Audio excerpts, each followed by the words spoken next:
Yeah, so I grew up in Duved, which is a small town right outside of Åre, still part of the same lift system. It's kind of the oldest part.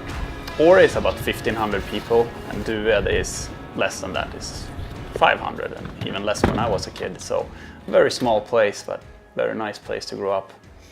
All of this is, of course, a part of Jämtland, the bigger area, and as everyone from Jämtland, you are homesick like crazy.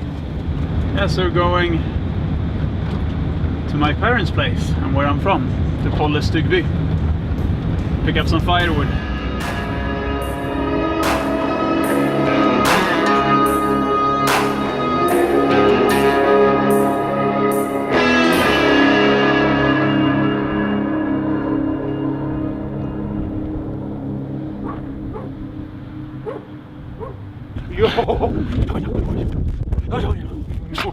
This is my dog. She stays with my parents because I travel so much. So they're their dog now. Yeah, so this is where I grew up. My family farm. It's a farm with no animals. It used to be a farm.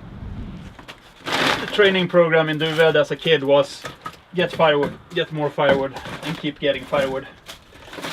You never know if it's gonna be really, really cold one day.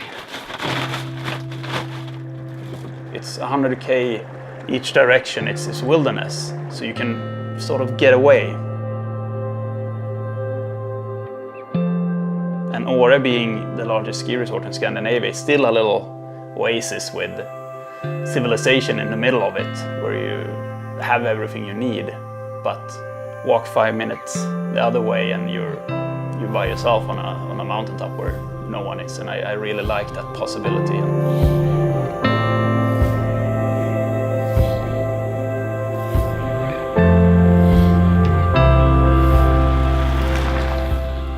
So this is Hammerbacken in Duved. It's where I learned to ski. So yeah, spent most of my youth here doing what these guys are doing, going through the red and blue. Yeah, so I'm born 1982. Right after the heyday of Ingmar Stenmark, so of course every parent in town wanted a new Stenmark, so Dad was really keen on getting me into racing. I didn't mind, racing's fun. I started racing at a very early age. They have a great community for that here. It was great training and everything, but I didn't feel that love for skiing that I did in the early days. I didn't go into the ski academy program that they had here. They had crazy demands to get in. And I think it was lucky that I didn't get into the ski academy, because my friends that did, they lost their love for skiing. And I would have too, but instead I got a little break, came back to it. I went to ski instructor academy. There I met a bunch of people that had a different approach to skiing and a different background than I have, and for them the love was still there, and that sort of was a little bit contagious. I started watching ski movies and realized that there is actually some skiing to be had outside the groomers as well.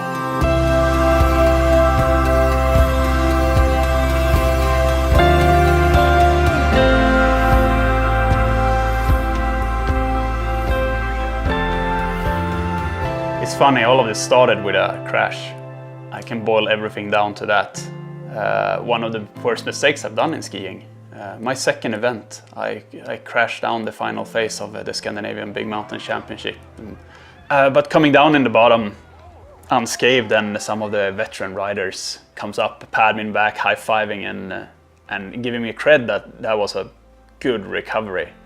And with that, some photographer come up to me and said that they wanted to work with me, which was a little bit weird considering what I've just done. And it's kind of random. I got into some bigger events just from doing okay on some smaller ones. So I got to do the Freeride World Tour qualifier in its first year in 2008. It's a mind game, this sport. It's a physical sport, but mostly a mental one. It's a struggle against yourself, basically, to set up a goal, what you're gonna do, focus on that, and actually do it and not back off.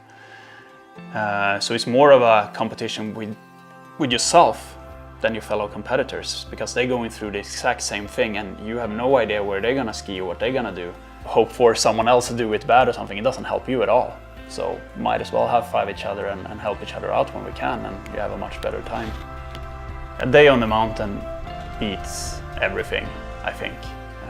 Out there with friends, go fast, go big, go slow, go weightless in powder, just enjoy the scenery, go in for a cup of coffee. All of that is just, it's what skiing is for me.